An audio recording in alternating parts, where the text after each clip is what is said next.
বিকেলবেলা বন্ধুদের সাথে কথা বলতে বলতে রাস্তা দিয়ে হেঁটে যাচ্ছি। হাসি মজা করতে করতে যাচ্ছি, হঠাৎ কোথা থেকে একটা মেয়ে আসলো। মেয়েটা পিচ্চি, হয়তো ক্লাস 5 বা 6 পড়ে। আমাদের সামনে এসে আমাকে বলতে লাগলো, এই যে ভাইয়া, আমার একটা উপকার করবেন? বলো পিচ্চি আপি। আমি মোটেও পিচ্ছি না, আমি ক্লাস 6 পড়ি। ও সরি, পিচ্চি বলো।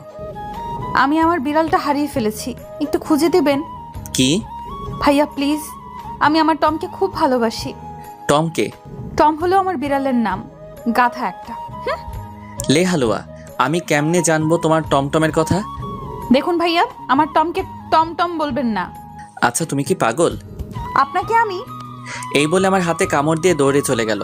এসব আমার বন্ধুরা দেখে হাসতে লাগলো। আমি ব্যথায় মা গো বাবা গো বলে চিল্লাচ্ছি, আর হারামি বন্ধুরা দাঁত কেলিয়ে হাসছে। তখন জিহাদ বলল, দোস্ত, কামড়টা কেমন লাগলো? আরে শালা মজা নিস, এদিকে আমি ব্যথায় মরছি। তোর কপাল এটাই ছিল। কি সুন্দর করে কামড় দিল। মেয়েটা এমন কেন করলো রে? তুমি চান্দু মেয়েটাকে পাগল বলবা, আর মেয়েটা তোমায় চুমু দিবে? চুমু দিলে না করি না, আমার মন অনেক বড়, সেখানে সবার জায়গা হবে। সবাইকে বোনের নজরে দেখবি। দেখলি না মেয়েটা তোকে কি সুন্দর করে ভাইয়া ডাকলো। ভাইয়া থেকে জামাই হব, তোদের কথা দিলাম। তার মানে আমাদের লেখক প্রেমে পড়েছে, এটাও সম্ভব? ইয়ে না মানে হাত ব্যথা করছে, চল। কথা এড়িয়ে যাচ্ছিস কেন? তুই ব্যথায় মরে যাওয়ার আগে স্বীকার কর। ঠিক, স্বীকার কর, না হলে ছাড়ছি না। আরে ধুর, রাগ দেখে লাভ নাই চান্দু। প্রেমে পড়ছি, এবার ছেড়ে দে। এরপর হাত ধরে বাসায় চলে যেতে লাগলাম। এবার আমার পরিচয়টা দেই, আমি শাহরিয়ার রহমান, এবার এসএসসি দিব। বাবা মার তৃতীয় সন্তান, আমি ছোট, আমার বড় ভাই আর আপু আছে, বাবা আইনজীবী, মা গৃহিণী। আমি বাসায় গিয়ে কলিং বেল দিলাম, একটু পর ভাবি এসে দরজা খুলে দিল। ভাবি, খুব খিদে পেয়েছে। সোফায় বস, চা আর বিস্কুট দিচ্ছি। আচ্ছা ঠিক আছে মা, কই? রুমে আছে হয়তো। এরপর ভাবি চলে গেল, আমি সোফায় বসে ফোন টিপছি। একটু পর ভাবি চা বিস্কুট নিয়ে আসলো, আমি চা খাচ্ছি আর ভাবির সাথে গল্প করছি। তখন ভাবি বলল, শাহরিয়ার আমাকে নিয়ে আমাদের বাসায় যাবে? কেন ভাইয়া? তোমার ভাই তো ভাই, আর তার কোনো সময় নেই, তাই বললো তোমাকে নিয়ে যেতে। ও আচ্ছা, কবে যাবে? কালকে যাব। আচ্ছা তাহলে আমি কালকে স্কুল শেষে নিয়ে যাব। আচ্ছা এখন গিয়ে পড়তে বসো কেমন? এরপর আমি আরও কিছুক্ষণ গল্প করে রুমে গিয়ে পড়তে বসলাম। কিন্তু আমার একটা অভ্যাস, পড়তে বসলে ফোন টিপি, তাই দুইটাই করতে লাগলাম। একটু পর আপু আসলো, আপু এসে ঝাড়ি দিয়ে বলল, কিরে, পড়তে বসে ফোন টিপিস কেন? আমার মনে রং লাগছে এই জন্য। চুপচাপ পড়তে বস। তুই প্রেম কর, যা। থাপ্পড় দিব একটা, সে তোর দুলাভাই হয়। হইছে, যা তো, বিরক্ত করিস না। এরপর চলে গেল। আমিও মোটামুটি কালকের পড়া শেষ করে রাতের খাবার খেতে গেলাম। খাবার খেয়ে রুমে এসে ফোনটা চার্জে দিয়ে শুয়ে পড়লাম। আর তখনই মনে হলো রাস্তায় দেখা সেই পিচ্চি মেয়েটার কথা। আমি মেয়েটার কথা ভাবছি আর একা একা হাসছি। সত্যি মেয়েটা অনেক সুন্দর। এই পিচ্চি মেয়েটা যদি আমার বউ হতো কত ভালো হতো। আচ্ছা, তার নামটা জানা হলো না, কি করা যায়? কালকে কি মেয়েটা সেখানে আসবে? আর আসবে কেন? মেয়েটা তো পিচ্চি। উফ, যদি দেখা হতো মন ভরে দেখতাম। এসব ভাবতে ভাবতে কখন যে ঘুমিয়ে পড়লাম মনে নেই। সকালবেলা ঘুম ভাঙলো বাবার নীতি কথা শুনে। প্রতিদিন আমার ঘুম ভাঙে নীতি কথা শুনে। শালা এমন বাবা থাকলে জীবনটা শেষ। সকাল সকাল কি সুন্দর একটা স্বপ্ন দেখছিলাম, সব শেষ করে বাবা আবার বলতে লাগলো, ভালো ছাত্র কখনো 9টায় ঘুম থেকে উঠে?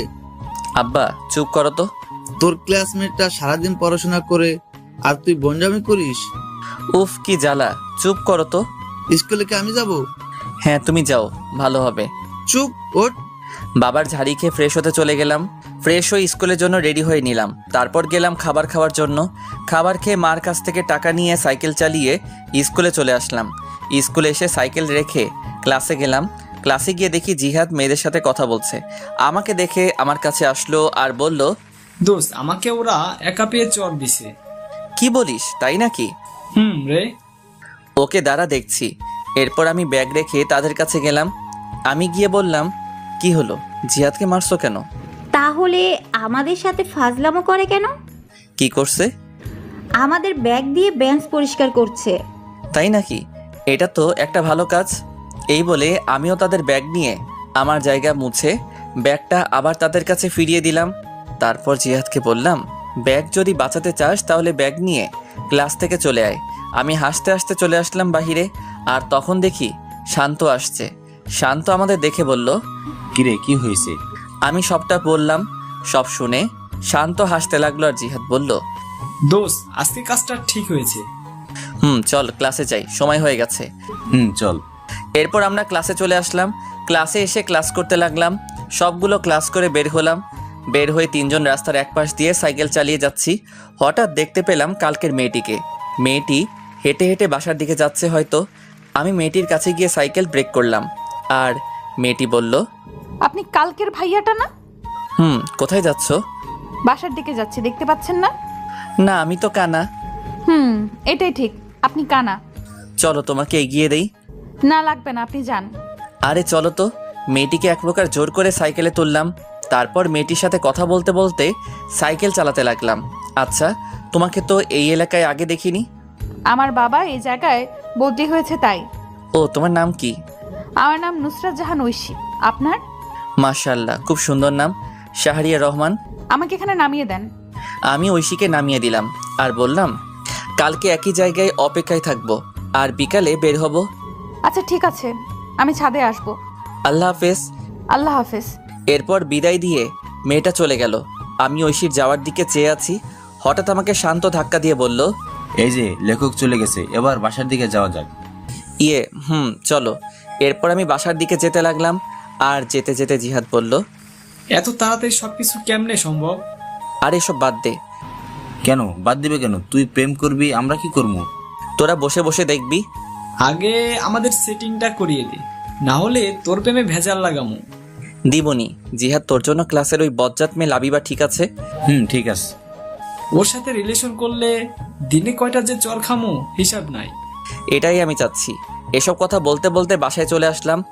বাসায় এসে ফ্রেশ হয়ে নিলাম। ফ্রেশ হয়ে খাবার খেয়ে রেডি হলাম। ভাবিকে তার বাবার বাসায় দিয়ে আসার জন্য আমি রেডি হয়ে রুম থেকে বের হলাম।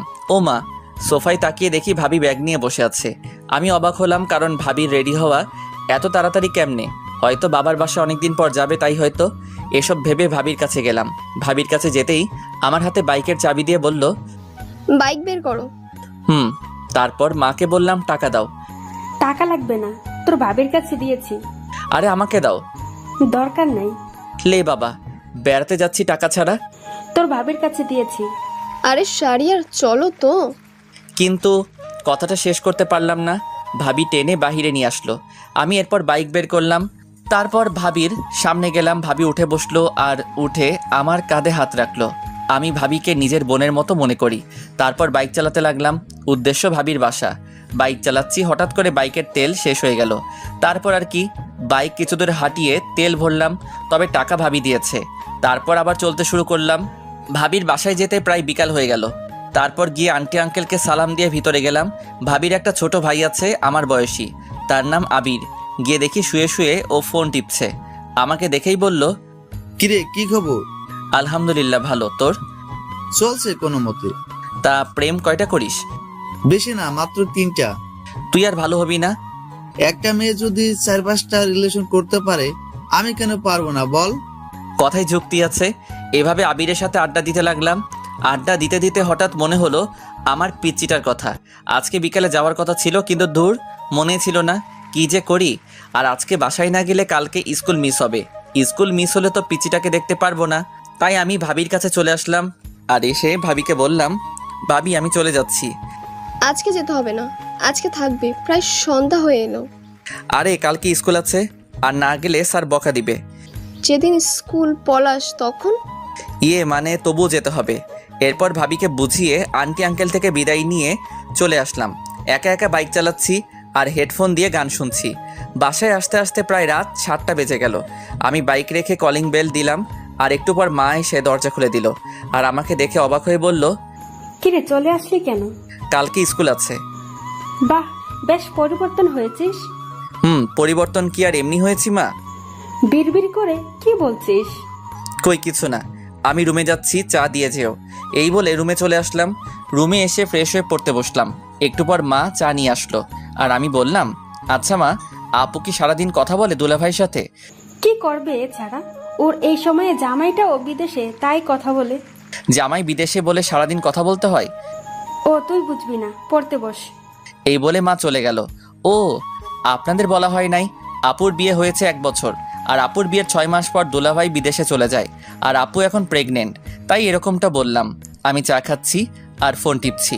পড়তে বসলে ফোন টিপতে ইচ্ছে করে, তবুও কিছুক্ষণ পরে রাতের খাবারকে শুয়ে পড়লাম। শুয়ে শুয়ে কিছুক্ষণ ফোন টিপে চার্জে দিয়ে ঘুমিয়ে পড়লাম। সকালে প্রতিদিনের মতো বাবার নীতিকথা শুনে ঘুম ভাঙলো। তারপর উঠে ফ্রেশ হয়ে নিলাম। ফ্রেশ হয়ে রেডি হয়ে খাবার খেতে গেলাম। খাবার খেয়ে বাইকটা বের করলাম, কারণ আজকে বাইক দিয়ে যাব, যেহেতু বাইকের চাবি আমার কাছে। আমি জিহাদকে কল দিয়ে বললাম মোড়ে দাঁড়াতে শান্তকে নিয়ে। এরপর আমি মোড়ে আসলাম। মোড়ে এসে তাদের সাথে নিয়ে স্কুলে চলে আসলাম। স্কুলে এসে যথাক্রমে ক্লাস করতে লাগলাম। ক্লাস শেষ করে বের হলাম, আর আমি বললাম দোস্ত তোরা হেঁটে আয়, আমি তোর ভাবিকে বাসায় দিয়ে আসি। আচ্ছা, কিন্তু জিহাদ কই? আমি দূরে তাকিয়ে দেখি একটা মেয়ের সাথে কথা বলছে। আমি ডাক দিলাম। আমি ডাক দিতেই হেসে দিল। আমাদের বোঝার বাকি রইল না, জিহাদ পটানোর চেষ্টা করছে। আমি শান্তকে বললাম তুই জিহাদকে নিয়ে আয়, আমি যাচ্ছি। ঠিক আছে। এরপর আমি বিদায় দিয়ে চলে আসলাম ঐশীর স্কুলের সামনে। এসে দেখি ঐশী স্কুলের সামনের দোকান থেকে ফুচকা খাচ্ছে। আমি দূর থেকে ফুচকা খাওয়া দেখছি আর একা একা হাসছি। হঠাৎ 2টা ছেলে এসে প্লেট নিল আর ঐশীর হাত ধরতে লাগলো। আমি এটা দেখে বাইক নিয়ে ঐশীর সামনে গেলাম আর বললাম উঠো। ঐশী আমাকে দেখে হাসি দিল, তারপর উঠে বসলো। আমি ফুচকার টাকা দিয়ে চলে আসলাম। ছেলেগুলো আর কিছু বলল না। আমি একটা পার্কে নিয়ে আসলাম আর এসে একটা জায়গায় বসলাম। আর তখন ঐশী বলল কালকে বিকেলে আসেননি কেন? আসলে ভাবিকে নিয়ে তার বাবার বাসায় গিয়েছিলাম। ও আচ্ছা, আমাকে বাসার সামনে নামিয়ে দিয়ে আসেন, দেরি হলে মা বকা দিবে। আচ্ছা, কিছু খাবে? না খাবো না, জানেন মা আমাকে বাসায় একটুও সময় দেয় না, বাবাও না, আমি একা। কেন, আমি আছি তো। আজকে আমি খুব ভয় পেয়েছিলাম। আমি থাকতে তোমার কিছু হবে না, ছায়া হয়ে পাশে থাকবো। আমার বন্ধু হবেন? কি মনে হয়? বন্ধু তাহলে। বাসায় তোমার আম্মু কি করে? সারাদিন ফোনে মিটিং নিয়ে থাকে আর আমাকে একটু একটু বকা দেয়। ও চিন্তা করো না, তোমার ফোন আছে। আমার সময় কাটানোর জন্য বাবা আমাকে গেমস খেলার জন্য কিনে দিয়েছে। তোমার নাম্বারটা দিবা? নাম্বার তো মুখস্থ নাই। তাহলে আমারটা নাও। এই বলে আমি ব্যাগ থেকে কাগজ বের করে নাম্বারটা লিখে দিলাম। এরপর ঐশীকে নিয়ে তার বাসার সামনে নামিয়ে দিলাম। নামিয়ে দিয়ে বিদায় দিয়ে চলে আসলাম। আর আসার সময় বললাম কল দিতে। এরপর আমি জিহাদ আর শান্তর কাছে চলে আসলাম। আমি কিছু দূর আসতেই দেখি শান্ত আর জিহাদ হেঁটে হেঁটে এদিকে আসছে। আমি গিয়ে তাদের সামনে ব্রেক করলাম আর উঠতে বললাম। এরপর ওদের নিয়ে ঘুরতে লাগলাম। কিছুক্ষণ ঘুরে ওদের বাসায় নামিয়ে দিয়ে আমি আমার বাসায় চলে আসলাম। বাসায় এসে ফ্রেশ হয়ে খাবার খেয়ে বিছানায় শুয়ে পড়লাম। আর তখনই আমার ফোনে একটা কল আসলো। আমি ফোনটা বের করে দেখি অচেনা নাম্বার। আমি ফোন রিসিভ করলাম। ওপাশ থেকে বলল আমি ঐশী। ও তুমি? এতক্ষণ তোমার কথাই মনে করছিলাম। কেন? আমাকে তুমি করে না বললে কল কেটে দিব। আচ্ছা তুমি করে বলবো। গুড। খেয়েছো? তুমি? জানো মা যেন কার সাথে কথা বলে। কার সাথে বলে তুমি জিজ্ঞেস করো নাই? করেছি, মা আমাকে বকা দিছে। থাক আর জিজ্ঞেস করো না, তোমার সবকিছু আমাকে বলবা। আচ্ছা তুমি কিন্তু আমি ছাড়ার কারোর সাথে কথা বলবে না। আচ্ছা বলবো না। এখন একটু ঘুমাও। এখন ঘুমালে বিকালে উঠতে পারবো না। তাহলে? আমার সাথে কথা বলতে হবে। এই টাকা নেই তো। আমার এই নাম্বারে ইমু খোলা, কল দাও। আচ্ছা দিচ্ছি। এরপর ঐশী আমার ইমুতে কল দিল আর আমি কথা বলতে লাগলাম। বিকাল পর্যন্ত কথা বললাম। মেয়েটা এত কথা বলতে পারে। এরপর বিকালে বের হলাম আর ফোন দিয়ে জিহাদ আর শান্তকে আসতে বললাম। আমি বের হলাম সাইকেল নিয়ে। তারপর জিহাদ আর শান্তকে নিয়ে ওদের বাসার সামনে আসলাম। আমি এসে কল দিলাম আর বললাম সাদে আসতে। একটু পর সাদে এসে কল দিল। আমি দূর থেকে দেখছি আর কথা বলছি। এভাবে চলে 1টা বছর। আমি এসএসসি দিলাম আর মোটামুটি ভালো রেজাল্ট করলাম। আর এখন ঐশী এখন আমাকে ছাড়া কিছু বোঝে না, কিন্তু এখনো পর্যন্ত ভালোবাসি কথা বললো না। আমি নতুন কলেজে ভর্তি হলাম, 3জন একই কলেজে ভর্তি হলাম। আর আপুর একটা ছেলে হয়েছে আর ভাবিও প্রেগনেন্ট। এইভাবে চলছিল দিনকাল। একদিন আমি ফোন রেখে কলেজে চলে গিয়েছিলাম আর সবার সাথে আড্ডা দিয়ে বিকালবেলা বাসায় ফিরলাম। বাসায় ফিরে ফোন হাতে নিয়ে দেখি 78টা মিস কল। আমি সাথে সাথে কল দিলাম আর কল দিতেই কল ধরলো। ওপাশ থেকে কান্নার আওয়াজ আসছে। আমি বুঝতে পারলাম আমার পিচিটা কান্না করছে। এই তুমি আজকে স্কুলে আসলে না কেন? তোকে আমি সকালে কল দিয়েছি, ধরিস নাই কেন? আসলে ফোন রেখে কলেজে গিয়েছিলাম তাই। তোর উপর রাগ করে স্কুলে যাইনি। সরি, এই কানে ধরছি, আর হবে না। কিন্তু ঐশী কান্না করছেই, এবারের মতো ক্ষমা করো। আজকে আমার জন্মদিন, তাই আজকে আসবা তুমি। আচ্ছা ঠিক আছে। তোমার বন্ধুদের নিয়ে আসবে। এবার হাসো। হয়েছে, পাম দিতে হবে না। পাগলি একটা। এরপর তার সাথে কথা বলা শেষ করে বিকালবেলা বের হলাম। তারপর জিহাদ আর শান্তকে আসতে বললাম আর ওদের নিয়ে মার্কেটে আসলাম। মার্কেটে এসে একটা উপহার কিনলাম, কিনে বের হলাম। তারপর বাইক নিয়ে চলে আসলাম। আমরা বাইক পার্ক করে ভিতরে গেলাম। গিয়ে দেখি ঐশী তার বান্ধবীদের সাথে কথা বলছে। আমাদের আসতে দেখে আমাদের কাছে আসলো আর এসে বলতে লাগলো, এত দেরি হলো কেন? আসলে রাস্তায় অনেক জ্যাম। হয়েছে, আর বলতে হবে না, চলো ভেতরে যাই। চলো। এরপর আমরা ভিতরে গেলাম। ঐশী তার মা বাবার সাথে পরিচয় করিয়ে দিল, কিন্তু আমি ওর মায়ের সাথে কথা বলে তেমন ভালো মানুষ মনে হলো না, একটু অহংকারী।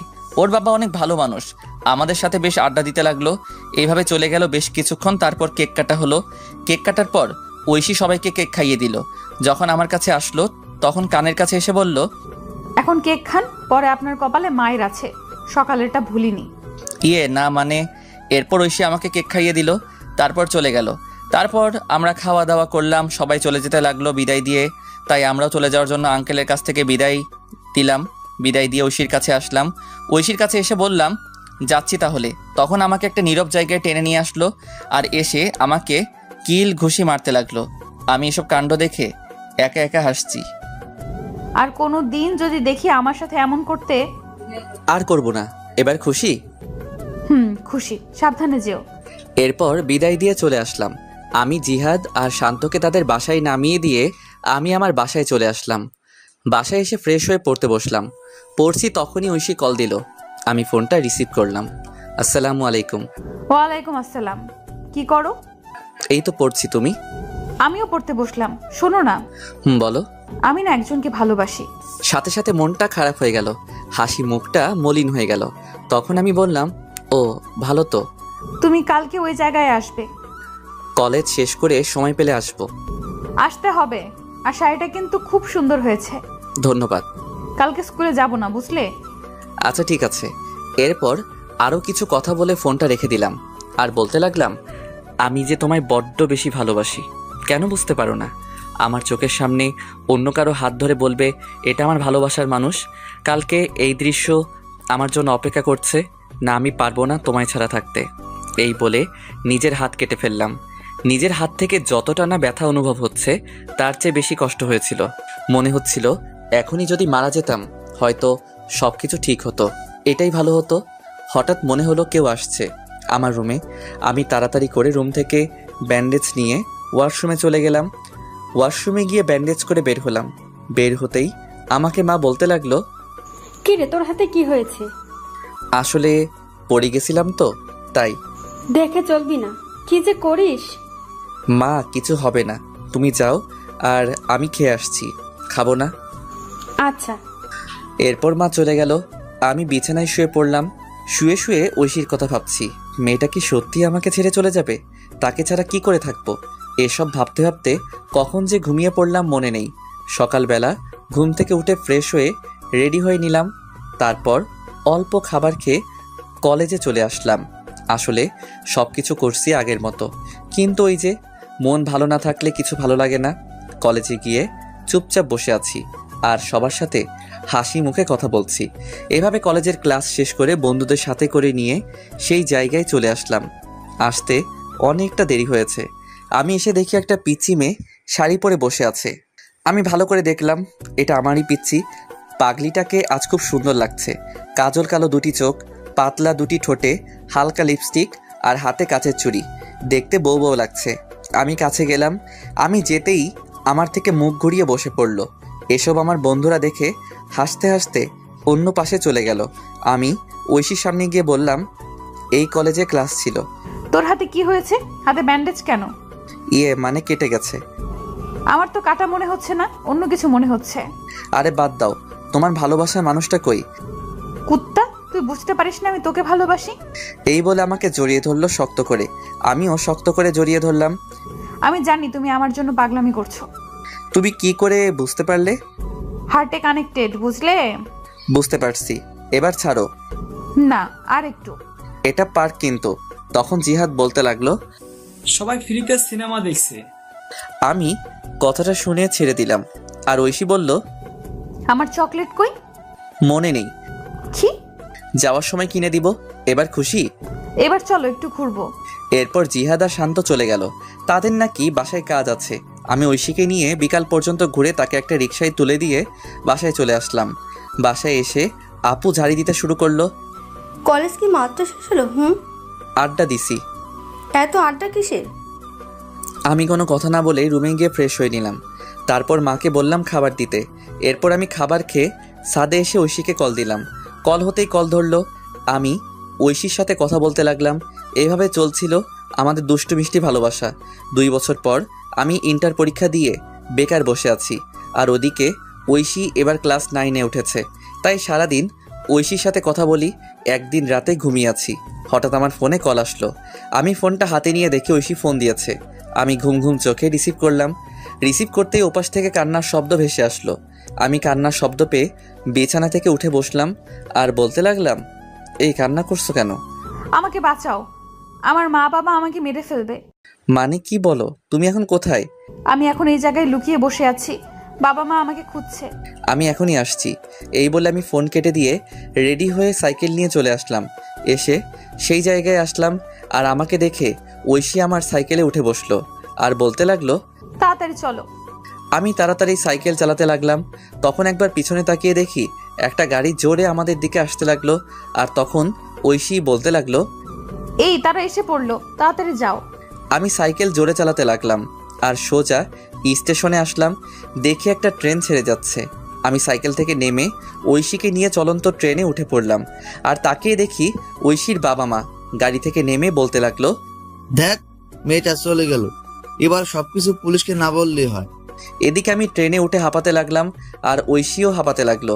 আমি ট্রেনের ভিতরে গেলাম আর একটা ফাঁকা জায়গা দেখে ঐশীকে নিয়ে বসে পড়লাম। অনেকক্ষণ চুপ থাকার পর আমি বললাম, কি হয়েছে আমাকে সব বলো।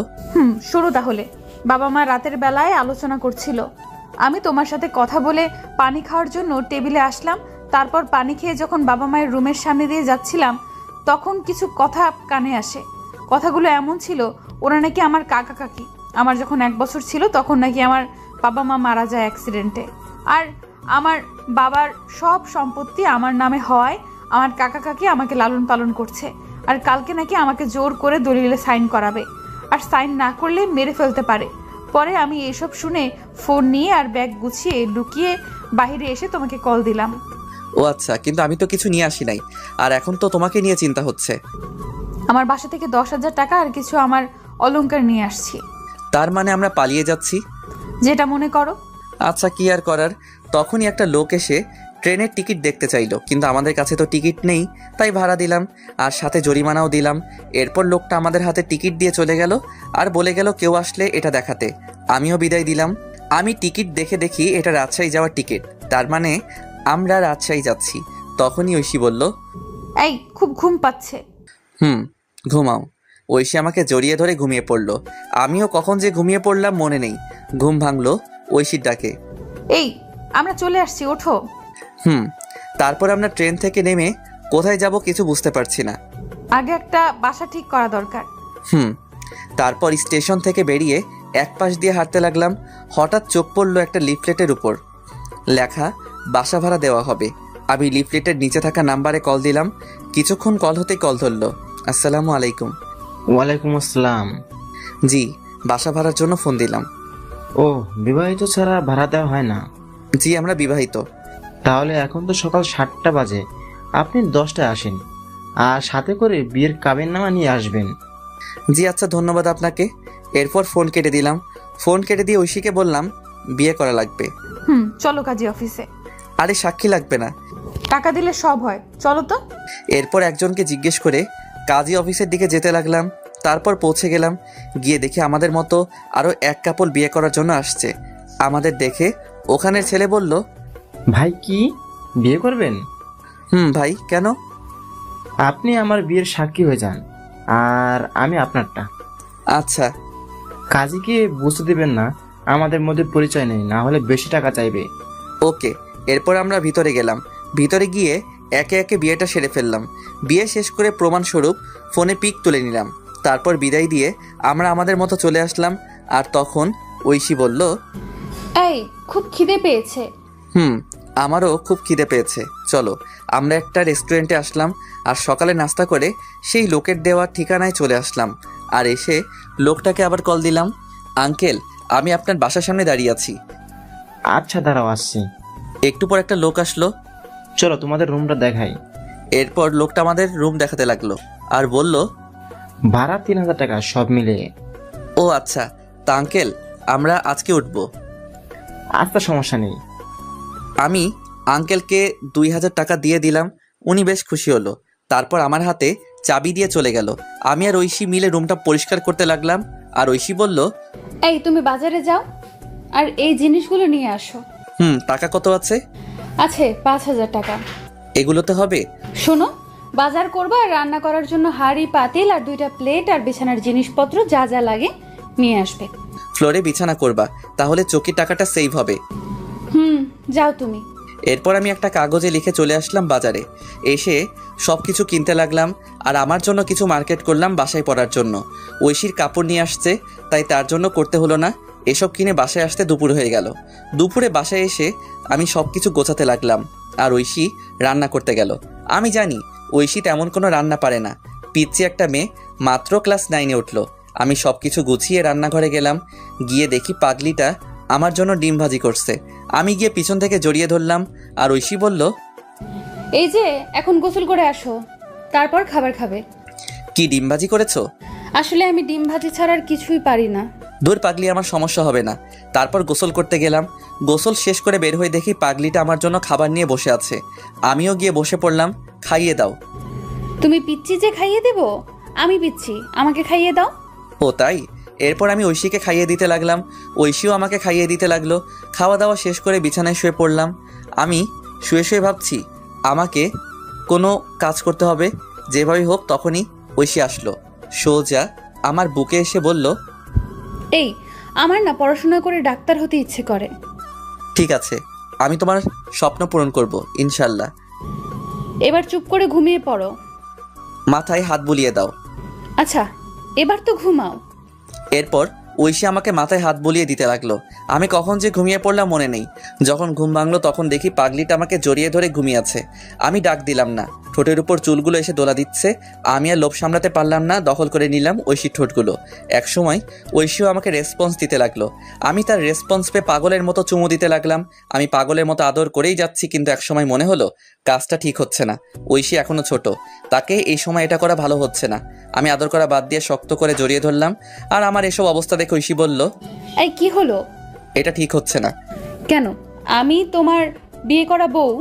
যদি বাচ্চা পেটে আসে তাহলে তুমি নিজেকে সামলাবে নাকি পেটের বাচ্চাকে সামলাবে? কিন্তু আমি যে চাই। আগে তুমি বড় হও সেদিন। আমি এখন যথেষ্ট বড় হয়েছি। আরো বড় হতে হবে। কলেজে উঠো তারপর।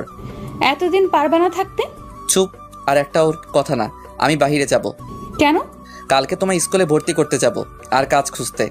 আমার গলার হারটা নিয়ে যাও, না হলে ভর্তি হব কিভাবে? কিন্তু এটা কি ভালো হবে? শোনো, টাকা হলে সব কিনতে পারবো। এরপর আর কি, আমি উপর থেকে উঠে রেডি হয়ে নিলাম। রেডি হয়ে এটা নিয়ে বেরিয়ে পড়লাম আর একটা দোকানে এসে এটা বিক্রি করলাম। বিক্রি করে মোট 7000 টাকা পেয়েছি। তারপর একটা স্কুলে গেলাম। স্কুল অনেক আগে ছুটি হয়েছে। দেখি অফিস রুম খোলা আছে। আমি অফিসের ভিতরে গিয়ে ভর্তির বিষয়ে কথা বললাম। তারপর হেড স্যার বললেন কালকে নিয়ে আসতে। তারপর আমি বেরিয়ে আসলাম। বেরিয়ে এসে একটা চায়ের দোকানে আসলাম। এসে চাচাকে চা দিতে বললাম। চাচা চা দিল আর তখনই একটা লোক এসে চাচাকে খারাপ ভাষায় গালি দিতে লাগলো আর চাঁদা দিতে বলল। চাচা প্রথমে না করলো, কিন্তু লোকটা শুনলো না আর লোকটা চাচাকে একটা থাপ্পড় দিল। আমি সাথে সাথে লোকটাকে মারতে লাগলাম। একসময় লোকটা দৌড়ে চলে গেল আর চাচা আমাকে বলল, বাবা তোমায় কি বলে ধন্যবাদ দিব? আরে চাচা কি বলেন, আপনি আমার বাবার মতো। বসো বাবা, তোমাকে তো এই এলাকায় আগে কখনো দেখিনি। জি, আমি এই এলাকায় নতুন। ও আচ্ছা, বসো চা খাও। আচ্ছা চাচা, কোনো কাজ আছে? বেকার বুঝি? জি চাচা, যে কোনো কাজ হলেই চলবে। তুমি তো ভালো ঘরে ছিলে, তোমাকে কি সিএনজি চালাতে বলা যায়? সমস্যা নেই চাচা, সিএনজি চালাতে পারবো। চলো তাহলে আমার সাথে। এরপর চাচা আমাকে নিয়ে একটা সিএনজি গ্যারেজে আসলো আর এসে কথা বলল। কথা বলে আমার হাতে সিএনজি এর চাবি দিল আর একটা লোক এসে আমাকে সিএনজি চালানো শিখিয়ে দিল। এসব করতে করতে সন্ধ্যা হয়ে গেল। তাই ভাবলাম প্রথমবার একটা ভাড়া মেরে আসি। যেই ভাবা সেই কাজ। আমি বেরিয়ে পড়লাম সিএনজি নিয়ে। একটা মোড়ে এসে বসে আছি। হঠাৎ একটা মহিলা আসলো আর বলল, এ জায়গা যাবে? আমি বললাম জি ওঠেন। মহিলাটি উঠলো আমি বললাম, আমি তো তেমন চিনি না, আপনি একটু দেখিয়ে দিলে ভালো হতো।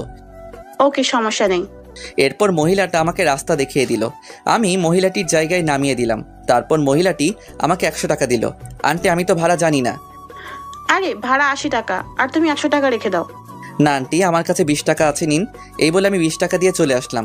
এভাবে রাত 10টা পর্যন্ত ভাড়া মারলাম। মোট 400 টাকা ভাড়া মারলাম। তারপর সিএনজি জমা দিলাম, আর 150 টাকা সিএনজির মালিককে দিয়ে আমি বাসায় চলে আসলাম। বাসায় আসার আগে কিছু চকলেট নিলাম। বাসায় এসে দেখি পাগলিটা খাবার নিয়ে বসে আছে। আমাকে দেখে বলল, এতক্ষণ কই ছিলা? কাজে। যাও ফ্রেশ হয়ে আসো। আর তোমার শরীরের এই অবস্থা কেন? আরে কিছু না। বলো বলছি। আমি সিএনজি চালাই। এই কথা শুনে ঐশী কান্না করতে লাগলো। আমি বললাম, এই পাগলি কান্না করো কেন? তুমি আমার জন্য এত কষ্ট করছো? খুব ভালোবাসি যে।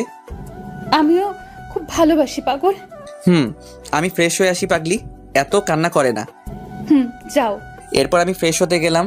তারপর ফ্রেশ হয়ে এসে বসলাম খাবার খাওয়ার জন্য। বাহ, আজ দেখি ডাল রান্না করলা। ইউটিউব দেখে সব শিখবো আর রান্না করব। তাই নাকি? হা করো। এরপর ঐশী আমাকে খাইয়ে দিতে লাগলো। আমিও খাইয়ে দিলাম। তারপর খাবার খেয়ে শুয়ে শুয়ে ফোন টিপছে। আর একটু পর ঐশী আমার বুকে আসলো আর বলল, এই যে আজকে কিন্তু বাসর রাত। জি ম্যাডাম। আদর দাও। না, আগে তোমার বয়স 18 হোক। উফ, যাও, লাগবে না। এই বলে বুক থেকে নেমে ওদিকে ফিরে শুয়ে পড়লো। আমি ফোনটা রেখে পিছন থেকে জড়িয়ে ধরলাম, আর জড়িয়ে ধরতেই কেঁপে উঠলো। আমি তাকে আমার দিকে ফিরিয়ে ঠোঁটে আলতো করে চুমু দিলাম। আমার না অন্য কিছু চাই। ঘুমাও, তোমার শরীরের ক্ষতি হবে। ও মা, তাই? এই বলে আমার কপালে চুমু দিয়ে আমাকে জড়িয়ে ধরে ঘুমিয়ে পড়লো। আমিও পাগলিটাকে জড়িয়ে ধরে ঘুমিয়ে পড়লাম। সকালবেলা ঘুম ভাঙলো। পাগলিটা ডাক শুনে আমি উঠে ফ্রেশ হয়ে রেডি হয়ে নিলাম। তারপর রেডি হয়ে নিলাম, ঐশীও রেডি হয়ে নিল। তারপর দুজনে খাবার খেয়ে বের হলাম। বের হয়ে একটা রিক্সা নিয়ে স্কুলের উদ্দেশ্যে রওনা দিলাম।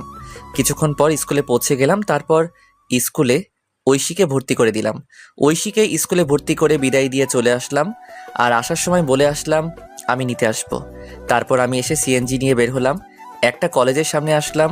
আমি সিএনজি রেখে ভিতরে গেলাম। ভিতরে গিয়ে সোজা অফিসে চলে আসলাম। এসে বললাম, স্যার আসতে পারি? আসো। আমি ভিতরে গেলাম আর বললাম, স্যার কলেজে ভর্তি হতে আসছি। কাগজপত্র নিয়ে আসতো? জি স্যার, এই নিন। স্যার কাগজপত্র দেখতে লাগলো আর আমি আসার সময় কাগজপত্র নিয়ে আসছিলাম। তারপর সব কাজ শেষ করলাম। স্যার বললেন কাল থেকে কলেজে আসতে। আমি বাহিরে এসে কিছুক্ষণ সিএনজি চালিয়ে সিএনজিটা রেখে রিক্সা করে ঐশীকে আনতে গেলাম। ঐশীকে বাসায় রেখে আমি আবার সিএনজি চালাতে লাগলাম। সন্ধ্যা পর্যন্ত সিএনজি চালিয়ে বাসায় চলে আসলাম।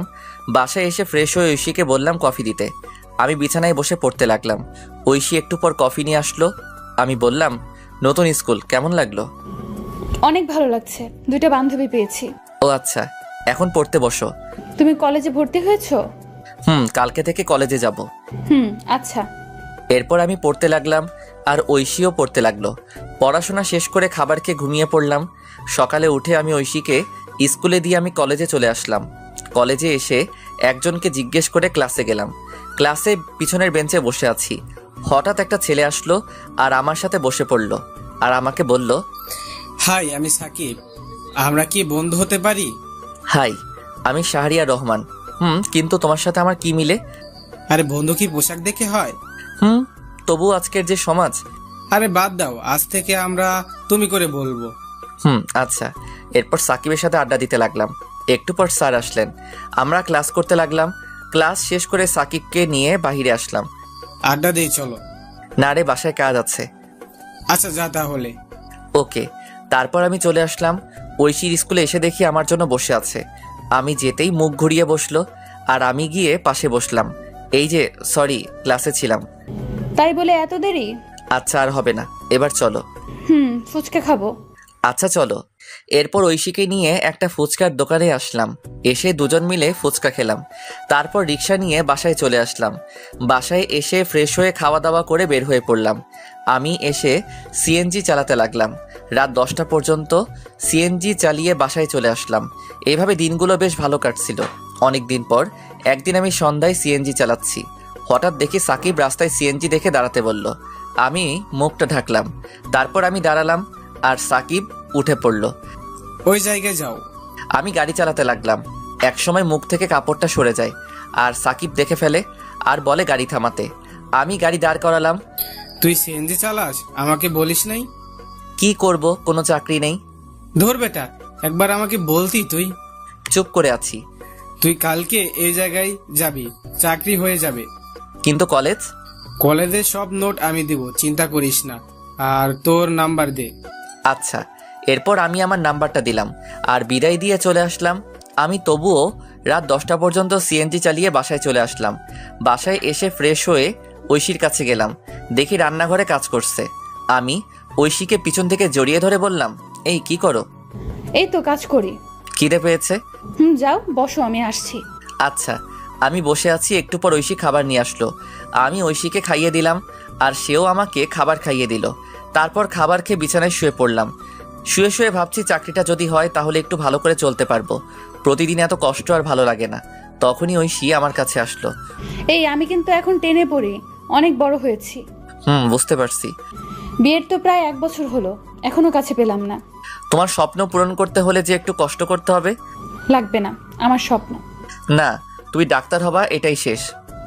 আচ্ছা, আমার খুব ঘুম পেয়েছে। আমি ঐশীকে জড়িয়ে ধরে ঘুমিয়ে পড়লাম। ঐশীও ঘুমিয়ে পড়লো।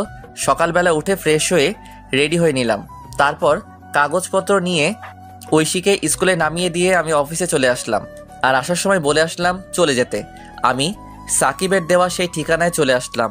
এসে ভিতরে গেলাম আর পিয়নকে বললাম স্যারের সাথে দেখা করব। আপনার নাম কি? শাহরিয়া রহমান। অপেক্ষা করুন, আমি ভিতর থেকে আসছি। এরপর পিয়ন চলে গেল। একটু পর বের হয়ে আমাকে বলল ভিতরে যেতে। আমি ভিতরে গিয়ে সালাম দিলাম। উনি আমাকে বসতে বললেন। আমি বসলাম আর ফাইলটা ওনার কাছে দিলাম। উনি ফাইল নিয়ে দেখতে লাগলেন। গুড, রেজাল্ট তো ভালো। তুমি যেহেতু সাকিবের বন্ধু তাহলে সমস্যা নেই। সাকিব আমার ভাতিজা। ও আচ্ছা। চাইলে আজকে জয়েন করতে পারো। আর প্রথমে তোমার বেতন হবে 15,000 টাকা। ধন্যবাদ স্যার, আপনি খুব বড় উপকার করলেন। ধন্যবাদ দেওয়ার কিছু নেই। আমি রাফিকে সব বলে দিচ্ছি, সে তোমায় কাজ বুঝিয়ে দিবে। আচ্ছা স্যার। এরপর স্যার পিয়নকে ডাক দিয়ে বলল রাফাকে ডাক দিতে। কিছুক্ষণ পর একটা মেয়ে আসলো আর তখন স্যার বলল, এই হচ্ছে শাহরিয়ার, আজকে নতুন জয়েন করলো, তুমি তাকে কাজ বুঝিয়ে দিবে। আচ্ছা স্যার। শাহরিয়ারকে ডেস্কে নিয়ে যাও আর বুঝিয়ে দাও। এরপর ফাইল নিয়ে চলে আসলাম আর মেয়েটা আমাকে একটা ডেস্কে নিয়ে আসলো। আমি বসলাম আর মেয়েটা বলল, হাই, আমি রাফা। হ্যালো, আমি শাহরিয়ার। চলুন আপনাকে কাজ বুঝিয়ে দেই। চলুন। এরপর রাফা আমাকে কাজ বুঝিয়ে দিতে লাগলো। আমি ভালো করে বুঝতে লাগলাম। এভাবে দুপুর হয়ে গেল আর রাফা বলল তার সাথে লাঞ্চ করতে, তাই তার সাথে ক্যান্টিনে খেতে গেলাম। তারপর সেখানে সবার সাথে পরিচিত হয়ে নিলাম। সবার সাথে পরিচিত হয়ে অনেক ভালো লাগলো। তারপর আবার কাজ করতে লাগলাম। কাজ করতে করতে কখন যে অফিসের টাইম শেষ হয়ে গেল বুঝতে পারলাম না। এভাবে চলতে লাগলো আমার দিনকাল। 1.5 বছর পর সকালবেলা রেডি হচ্ছি ঐশীকে কলেজে নিয়ে যাওয়ার জন্য। ও হ্যাঁ, এখন ঐশী কলেজে পড়ে। আমি সকালবেলা রিক্সা নিয়ে কলেজের উদ্দেশ্যে রওনা দিলাম। এই মন দিয়ে ক্লাস করবা। আচ্ছা, দুপুরে কি বাসায় আসবা? না, কাজ আছে অফিসে। ও আচ্ছা, রাতে তাড়াতাড়ি বাসায় ফিরবা। কথা বলতে বলতে ঐশীর কলেজে চলে আসলাম। কলেজে এসে ঐশী নেমে পড়ল। আমি ঐশীকে বিদায় দিয়ে আমার অফিসে চলে আসলাম। অফিসে এসে কাজ করছি। এখন সবাই আমাকে অফিসে এক নামে চিনে। স্যারও খুব ভালোবাসে আর পাশাপাশি পড়াশোনাও করছি। এসব করতে করতে বাড়ির কথা প্রায় ভুলেই গিয়েছিলাম, কারণ আমি জানি আমাকে কখনো বাবা মা ক্ষমা করবে না। আমিও সিম পাল্টে ফেলেছিলাম। অফিসে কাজ করছি, তখন পিয়ন আসলো আর আমাকে বলল, স্যার বলেছে লাঞ্চের পর ওনার সাথে মিটিং এ যেতে। আচ্ছা ঠিক আছে। তারপর পিয়ন মামা চলে গেল। আবার দেখি রাফা আসলো আর এসে বলল, এই যে মিস্টার। হ্যাঁ নানু। আপনার পিচ্ছি বউ কেমন আছে? ভালো আছে। এবার তোর জামাইয়ের খবর কি? ভালো। বসো, চা খাও। আজকে আমার তেমন কাজ নেই। তাই নাকি? তাহলে এগুলো করতে থাকো। হালা, আমি আসলাম ফ্রি হয়ে আড্ডা দিতে আর তুই আমার হাতে ফাইল দিচ্ছিস। আরে করো না, হাজার হোক আমি তোর 2 নাম্বার জামাই। আহারে কি শখ। গো। তোর না স্যারের সাথে মিটিং এ যাওয়ার কথা? দুপুরের পর। গুড। তারপর বল, ভাতিজি কবে দেখবো? আরে সবই তো জানিস, ও এখনো পিচ্ছি। শালা, লাগতে দিমু। কলেজে পড়ে আর এখনো পিচ্ছি, তাই না? তবু যদি ক্ষতি হয়? আজকে রাতে বাসুরটা সেরে নে।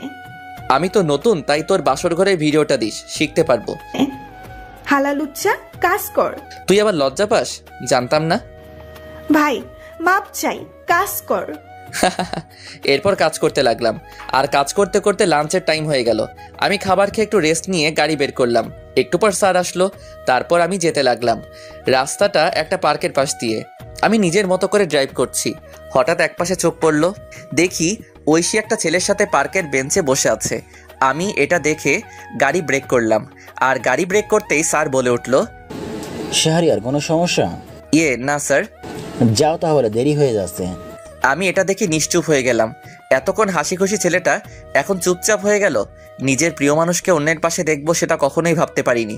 ওইদিকে ঐশী, আচ্ছা সানি, আমরা তো বন্ধু তাই না?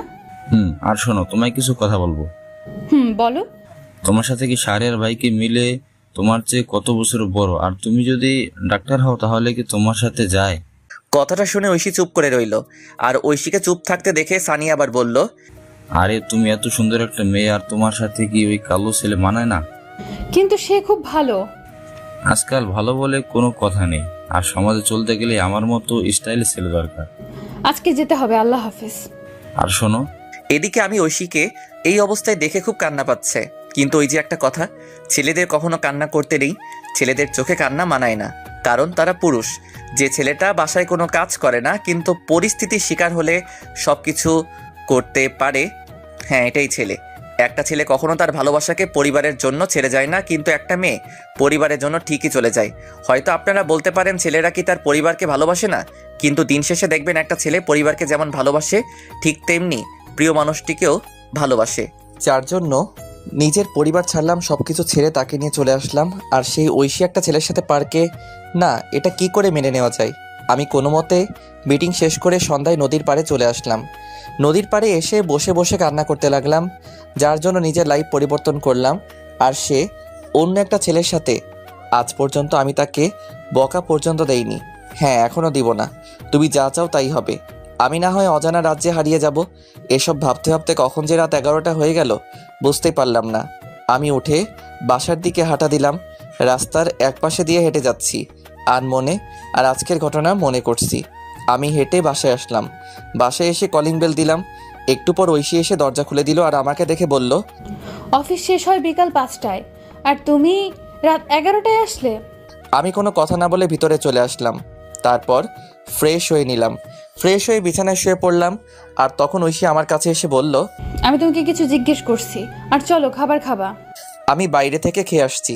কেন, তুমি জানো না আমি তোমায় ছাড়া খাই না? আমার শরীর খারাপ লাগছে, ঘুমাবো। আজকে তুমি এমন করছো কেন, কি হয়েছে? খুব ঘুম পাচ্ছে। আমি কম্বল জড়িয়ে ঘুমিয়ে পড়লাম। ঐশীও না খেয়ে শুয়ে পড়ল। সকালবেলা ঘুম ভাঙলো আজানের সময়। আমি উঠে পড়লাম, দেখি ঐশী এখনও ঘুমিয়ে আছে। আমি চুপচাপ ফ্রেশ হয়ে রেডি হয়ে বাইরে চলে আসলাম। বাহিরে এসে মসজিদে গিয়ে ফজরের নামাজ আদায় করে পার্কের রাস্তায় হাঁটতে লাগলাম। একা একা, এখন ভোর, তাই তেমন লোকজন নেই।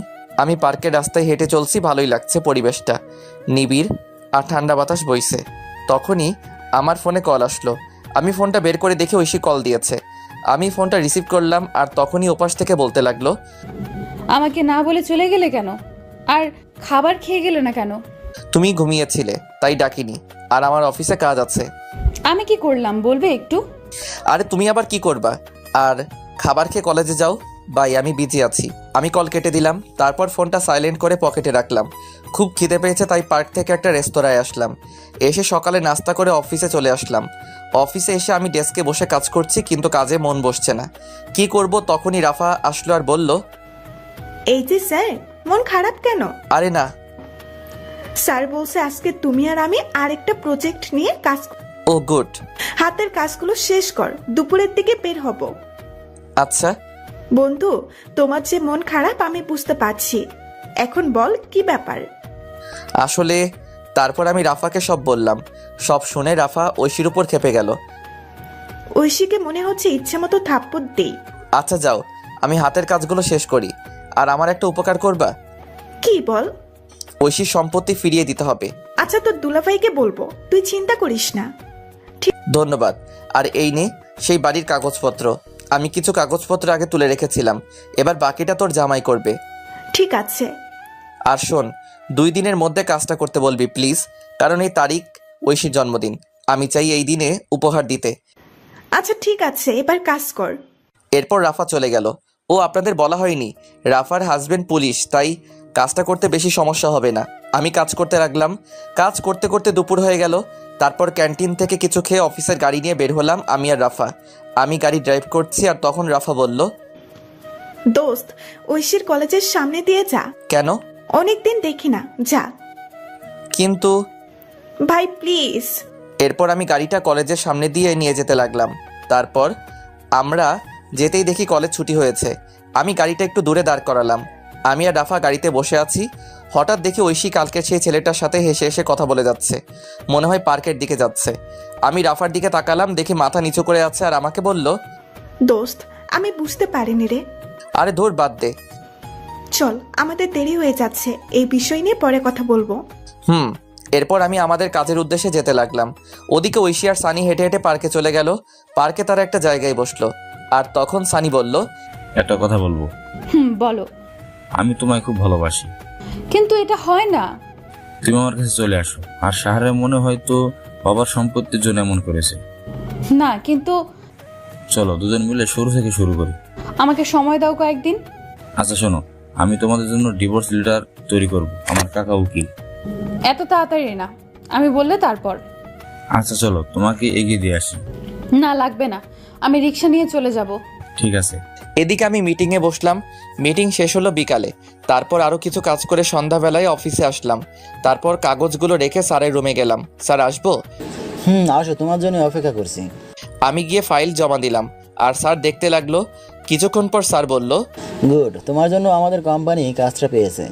স্যার, এই কোম্পানির আরেকটা শাখা আছে না? আছে, এটা তো রাঙামাটি। কেন? স্যার, আমাকে ট্রান্সফার করে দিন রাঙামাটি প্লিজ। কিন্তু কেন? স্যার, এমনি, ওখানে একা থাকতে চাই, প্লিজ স্যার। আচ্ছা ঠিক আছে, আমি তোমাকে এই অফিসের ম্যানেজার হিসেবে পাঠাচ্ছি। আর ওখানে একটা লোক দরকার। স্যার, সাকিব কবে দেশে আসবে? আরও নাকি 2 বছর থাকবে। ও আচ্ছা স্যার, আমি 2 দিন পর যাব, আপনি ব্যবস্থা করে দিন। আচ্ছা, তোমার ম্যাডাম কিন্তু যেতে বলেছে, সবসময় তোমার কথাই বলে। স্যার, যাওয়ার আগে দেখা করে যাব, চলুন বাসার দিকে যাই। চলো। এরপর স্যারকে নিয়ে বাসার উদ্দেশ্যে রওনা দিলাম। ড্রাইভার আমাকে আমার বাসার সামনে নামিয়ে দিয়ে স্যারকে নিয়ে চলে গেল। আমিও চলে আসলাম বাসায়। বাসায় এসে কলিং বেল দিলাম। একটু পর ঐশী এসে দরজা খুলে দিল। আমি কোনো কথা না বলে ফ্রেশ হতে চলে গেলাম। আমি ফ্রেশ হয়ে এসে দেখি ঐশী দাঁড়িয়ে আছে। তাকিয়ে দেখি প্রচুর রেগে আছে। কিন্তু আজ কেন জানি ওর রাগ আমার কাছে ভালো লাগছে না। আগে থাকলে হয়তো আমি রাগ ভাঙাতাম। আমি শুয়ে পড়লাম আর ঐশী এসে বলল, কি হয়েছে? কিছু না। আমার ভুলটা কোথায়? আরে তুমি কেন ভুল করবা? তাহলে আগের মতো আদর করো না কেন? আর খাবার খাও না কেন? আচ্ছা খাবার দাও। আসো। তারপর ঐশী খাবার দিল। আমি উঠে বসলাম আর খাবার খেতে লাগলাম। অল্প খাবার খেয়ে শুয়ে পড়লাম আর তখন বলল, আমাকে একবার বললে না আমি খেয়েছি কিনা? সরি, মনে ছিল না। আমার খুব ঘুম পাচ্ছে, ঘুমাবো। ঐশী কান্না করছে। আমি মনে মনে বলতে লাগলাম, কেন এই মিথ্যে নাটক করছো? সরাসরি বলে দিলেই তো পারো। আমি আর তোমাকে বেশি দিন জ্বালাবো না। তোমার জন্মদিনের শ্রেষ্ঠ উপহার আমি দিব, যেটা তুমি চাচ্ছ, তবে সারা জীবন দূর থেকে ভালোবাসবো। এসব ভাবতে ভাবতে ঘুমিয়ে পড়লাম। আর মাঝরাতে ঘুম ভেঙে গেল। পাশে দেখি ঐশী ফোন টিপছে। আমি হালকা উকি দিয়ে দেখি কারোর সাথে চ্যাট করছে। আমার তখন মনে হচ্ছিল আমি একটা অপদার্থ, নিজের বউ অন্য কারোর সাথে চ্যাটিং করছে। এর চেয়ে কষ্ট আর কি হতে পারে? আমি চুপচাপ কান্না করতে লাগলাম। নিজের সবটা দিয়ে ঐশীকে ভালোবেসেছিলাম, কিন্তু ঐশী এতটা নিচে নামতে পারে আমি কখনো কল্পনা করতে পারিনি। কি দোষ আমার? আমি তো ভালোবেসেছিলাম। সেই রাতে আর ঘুম হলো না। রাত প্রায় 4টার দিকে ঐশী ঘুমিয়েছে, আমি ঘুমাইনি। আমি ফজরের আজানের সময় উঠে চুপচাপ রেডি হয়ে নিলাম। তারপর রেডি হয়ে বাসা থেকে বের হয়ে নামাজ পড়ে পার্কে কিছুক্ষণ হাঁটাহাঁটি করে সকালে নাস্তা করে অফিসে চলে আসলাম। অফিসে এসে কাজে মন দিলাম। আর একটু পর রাফা আসলো আর আমাকে বলল, দুপুরে থানায় যেতে বলছে। তার মানে একদিনের মধ্যে কাজ শেষ? দেখতে হবে না জামাইটা কার। আমি আজকে চলে যাব রাতে। আজকেই যেতে হবে? কালকে তো ঐশীর জন্মদিন। আর শোন, ঐশী যে ছেলেটার সাথে কথা বলে তার নাম সানি, বাসা এই জায়গায়। আরে ওই ছেলের ঠিকানা দিয়ে আমি কি করব? তবুও জেনে রাখ, আর ছেলেটা ভালো না। ও শোন, তুইও সাথে যাবি থানায়? না। আচ্ছা ঠিক আছে, এখন কাজ কর। এরপর রাফা চলে গেল আর আমিও কাজ করতে লাগলাম। কাজ করতে করতে দুপুর হয়ে গেল। তারপর স্যারের রুমে গেলাম। স্যার বলল, এই না তোমার টিকিট, ভোর 4টায় বাস ছাড়বে। আর এই যে ফাইল, আর এখানে তোমাকে রাজু একটা ছেলে রিসিভ করবে। ওকে স্যার, এই নিন এই মাসের সমস্ত হিসাব, আর পিয়নের দিকে একটু খেয়াল রাখবেন, লোকটা সুবিধার না। আচ্ছা, আর যাওয়ার সময় আমার বাসা হয়ে যেও। ওকে স্যার, যাই তাহলে। এরপর স্যারকে বিদায় দিয়ে রাফাকে নিয়ে থানায় আসলাম। থানায় এসে সোজা ভাইয়ার কেবিনে গেলাম। দেখি ভাইয়া কাজ করছে। আমাদের দেখে ভাইয়া ভিতরে যেতে বলল। আমরা গিয়ে বসলাম আর উনি বললেন, শাহরিয়ার, এই নাও ফাইল, এখানে সমস্ত সম্পত্তির কাগজপত্র আর দলিল আছে। আর ঐশীর কাকা কাকি এখন জেলে। আমি ফাইল নিলাম আর বললাম, ধন্যবাদ ভাই। এবার বলো কি খাবে? আজকে বাসায় চলো, তোমার খবর আছে। আমি কি করলাম? তখনই রাফা চলে গেল। আমি বললাম, ভাই রেগে আছে কেন? কালকে বাসায় যায়নি। ও আচ্ছা, আর ভাই আজকে রাঙামাটি যাচ্ছি। ও আচ্ছা, আর খুব তাড়াতাড়ি যাচ্ছে হওয়া। তাই নাকি? এই রাফাকে বলবে না, আমি গিয়ে সারপ্রাইজ দিব। ওকে তাহলে যাচ্ছি, আর দোয়া চাই। ওকে, আল্লাহ হাফেজ। এরপর বিদায় নিয়ে চলে আসলাম। আমি আর রাফা অফিসে আসলাম। অফিসে এসে কাজ করতে লাগলাম আর মোটামুটি সবার কাছ থেকে বিদায় নিলাম। এভাবে অফিস টাইম শেষ হলো। আমি স্যারের সাথে আরও কিছু কথা বলে বাসার দিকে যেতে লাগলাম। যাওয়ার সময় একটা গোলাপ কিনলাম। বাসায় যেতে প্রায় সন্ধ্যা হয়ে গেল। আমি গিয়ে কলিং বেল দিলাম। তারপর ঐশী এসে দরজা খুলে দিল। আমি গোলাপটা আগেই লুকিয়ে রেখেছি। আমি চুপচাপ ভিতরে চলে গেলাম। ভিতরে গিয়ে ফাইলটা আলমারিতে রেখে ফ্রেশ হতে চলে গেলাম। ফ্রেশ হয়ে এসে দেখি আজকে আর তেমন কোনো কথা বলছে না। হয়তো এতক্ষণ এই ছেলের সাথে কথা বলছিল, আর আমি এসে বিরক্ত করলাম। আমি ভাবলাম এখন বাসায় কি করব, তাই ভাবলাম বাহির থেকে হেঁটে আসি। যেই ভাবা সেই কাজ। আমি বাহিরে চলে আসলাম। আমি চাচার দোকানে আসলাম। এসে চাচাকে চা দিতে বললাম আর চাচার সাথে গল্প করতে লাগলাম। আর তখনই আমার ফোনে কল আসলো। আমি ফোনটা বের করে দেখি সাকিব ফোন দিয়েছে। আমি কলটা রিসিভ করলাম। কি রে, কি অবস্থা? শালা, একদিন আমাকে ফোন দিয়েছিস? আরে অনেক বিজি থাকতে হয়। শুনলাম রাঙামাটি যাচ্ছিস।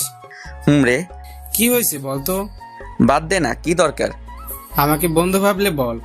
শোন তাহলে। এরপর আমি আমার সাথে ঘটে যাওয়া সবকিছু সাকিবকে বললাম। সব শুনে সাকিব বলল, দোস্ত, তোকে সান্ত্বনা কিভাবে দিব, আমার ভাষা নেই। বাদ দে। আর দেশে আসবি কবে? আরো 2 বছর পর। ও আচ্ছা। এরপর সাকিবের সাথে আরও কথা বলে ফোন কেটে দিলাম। আর চাচার সাথে কথা বলতে বলতে রাত 10টা বেজে গেল। আমি চাচাকে বিদায় দিয়ে বাসার দিকে যেতে লাগলাম। আমি রাস্তা দিয়ে হেঁটে যাচ্ছি আর তখন দেখি কিছু ছেলে একটা ছেলেকে মারছে। আমি তাদের কাছে গেলাম। আমি কাছে গিয়ে দেখি এটা সানি, যে ঐশীর সাথে কথা বলে। আমি পিছন ফিরলাম আর মনে হলো আজকে যদি আমার ভাইকে মারতো তাহলে কি আমি চলে যেতে পারতাম? না, ছেলেটাকে বাঁচাতে হবে। এই বলে আমি অন্য ছেলেদের মারতে লাগলাম। একসময় ছেলেগুলো দৌড়ে চলে গেল আর আমি পাশে তাকিয়ে দেখি সানি দাঁড়িয়ে আছে। আমি কাছে গিয়ে বললাম, ওরা তোমাকে মারছিল কেন? আসলে ওরা আমার সবকিছু নিয়ে যেতে চেয়েছিল, কিন্তু আমি না করি তাই। ও আচ্ছা, রাতে বাইরে থাকতে নেই, বাসায় চলে যাও। এই বলে আমি আবার হাঁটা দিলাম। এদিকে ছেলেটা মনে মনে ভাবছে, শাহরিয়ার ভাই সত্যি খুব ভালো মানুষ, আজ ওনারা না থাকলে আমি হাসপাতালে থাকতাম। এসব ভেবে চলে গেল বাসায়। আমি বাসায় এসে কলিং বেল দিলাম, কিন্তু আজ ঐশী একটু দেরিতে দরজা খুললো আর হাতে দেখি ফোন স্ক্রিন অন করা। আমি আর না তাকিয়ে বিছানায় শুয়ে পড়লাম। আর তখন আমায় বলল, খাবার খাবে না? না। আগে বললে কি হতো, তাহলে রান্না করতাম না। সরি। ভালো লাগে না নাটক। চুপ করে রইলাম। আমি একসময় ঘুমিয়ে পড়লাম। আর যখন ঘুম ভাঙলো তখন দেখি রাত 3টা বাজে। আমি পাশে তাকিয়ে দেখি ঐশী ঘুমিয়ে আছে। আমি ঐশীর ফোনটা হাতে নিলাম আর চেক করলাম, কিন্তু পাসওয়ার্ড দেওয়া আগে তো আমার নাম ছিল, তাই আমার নাম দিলাম, কিন্তু পাসওয়ার্ড ভুল দেখাচ্ছে। আমার আবার মনে হলো সানির নাম দেওয়ার জন্য। আমি সানির নাম দিলাম, দেখি লক খুলছে। ফোনে লক খুলতেই আমি অবাক, কারণ ওয়ালপেপারে সানির পিক। আমার ইচ্ছে করছে ফোনটা ভেঙে ফেলতে। নিজের ভালোবাসার মানুষের ফোনে অন্যের পিক, তাও আবার ওয়ালপেপারে। আর পাসওয়ার্ড, বাহ কি সুন্দর। আমি চ্যাটিং চেক করলাম, দেখি রাত 1:34 পর্যন্ত কথা হয়েছে। আমি ফোনটা রেখে দিলাম। তারপর টেবিলে বসলাম আর একটা কাগজ নিলাম আর লিখতে লাগলাম, পাগলি, তুই যখন এই চিরকুটটা পড়বে তখন আমি অনেক দূরে থাকবো। তোমাকে অনেক ভালোবেসেছিলাম, নিজের সবটা উজাড় করে দিয়েছিলাম, কিন্তু যেদিন দেখলাম তুমি অন্য কারোর সাথে পার্কে বসে আড্ডা দিচ্ছ, তখন মনে হয়েছিল আত্মহত্যা করি, কিন্তু কেন করিনি জানো? ওই যে মহাপাপ, এর জন্য বেঁচে আছি। এত ভালোবাসি তবুও বুঝলে না। আর হ্যাঁ, আমি তো তোমার যোগ্য না। আমার চেহারা খারাপ আর আমি তোমার থেকে অনেক বছরের বড়। তোমার সাথে আমার মিলে না, কিন্তু তুমি যদি প্রথমে না করতে তাহলে এত কষ্ট হতো না। আমি ভুলছিলাম। তোমার বাবার সম্পত্তি তোমায় ফিরিয়ে দিলাম, ফাইলে সব আছে, পারলে সেখানে চলে যেও। আর সানি ভালো ছেলে, তার সাথে নতুন জীবন শুরু করো। দোয়া করি তোমাকে ডিভোর্স দিতে পারবো না, তবে এটা ভেবো না আমি কোনোদিন স্ত্রীর অধিকার নিয়ে সামনে আসবো না। আমি তো ভুলেই গিয়েছিলাম তুমি তো এখন আর পিচ্চি বউ নেই, তুমি এখন অনেক বড় হয়ে গেছো। ইচ্ছে করছিল শেষবার জড়িয়ে ধরতে, কিন্তু অধিকারটা আর নেই। পাগলি রে, খুব ভালোবাসতাম তোকে। নিজের খেয়াল নিও আর সানিকে কষ্ট দিও না। ছেলেটার বয়স অল্প, হয়তো সামলাতে পারবে না। চলে গেলাম বহুদূরে, এখানে তুমি নামক কেউ থাকবে না, আর নিজের স্বপ্ন পূরণ করবা। আর লিখতে পারছি না, ভিতরটা ফেটে যাচ্ছে। তুমি আমার আদরের পিচ্চি বউ হিসেবে থাকবে। আল্লাহ হাফেজ, ইতি পাগল। আমি চিরকুট লিখে চোখ মুছে ব্যাগ গুছিয়ে নিলাম, আর আমি রেডি হয়ে আলমারি থেকে ফাইলটা বের করে চিরকুটটা পাশে রাখলাম, আর গোলাপটা চিরকুটের উপর রেখে একবার ঐশীর দিকে তাকালাম। দেখি বাচ্চাদের মতো ঘুমিয়ে আছে, দেখতে খুব সুন্দর লাগছে। মনে হচ্ছে কপালে একটা ভালোবাসার পরশ এঁকে দেই, কিন্তু না, সব ইচ্ছে কি আর পূরণ হয়?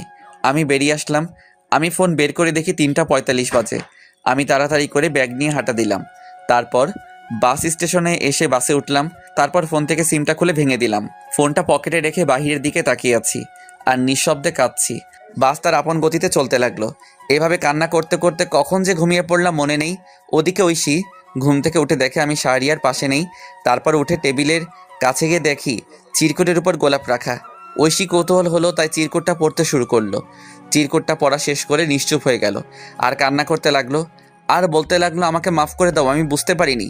এই কথা বলে চিরকুট বুকে জড়িয়ে বসে কান্না করতে লাগলো। আর তখনই তার ফোনে কল আসে। দেখে সানি কল দিয়েছে। ঐশী ফোনটা অফ করে দিল আর কান্না করতে লাগলো। এইভাবে অনেকক্ষণ সময় চলে গেল। ঐশী ভাবলো শাহরিয়ারের অফিসে যাবে, সেখানে কোনো খবর থাকবে। হয়তো ঐশী তাড়াতাড়ি করে রেডি হয়ে অফিসে চলে গেল। আর যেতেই রাফার কাছে গেল, কারণ ঐশী আগে থেকে চিনতো। গিয়ে দেখে রাফা কাজ করছে। ঐশী বলল, রাফা আসবো? আরে ঐশী, আসো বসো। ঐশীকে বসলো আর বলতে লাগলো, আপু শাহরিয়ারের কোনো খোঁজ জানেন? যেই ছেলেটা তোমার জন্য বাড়ির ছেড়ে তোমার হাত ধরে চলে আসছে আর সারা দিন কষ্ট করে তোমাকে সুখে রাখতে চাইছে, আর সেই তুমি এতটা নিচে নামতে পারলে? কান্না করছে। পবিত্র ভালোবাসা ছিল শাহরিয়ারের। ওর মতো স্বামী থাকতেও তোমার অন্যজনের সাথে। শাহরিয়ার তো তোমাকে মুক্ত করে দিয়ে গেছে, তুমি সানির সাথে ভালো থাকো। আপু আপনার পায়ে ধরি প্লিজ, ও কোথায়? এই বলে ঐশী রাফার পা জড়িয়ে ধরলো।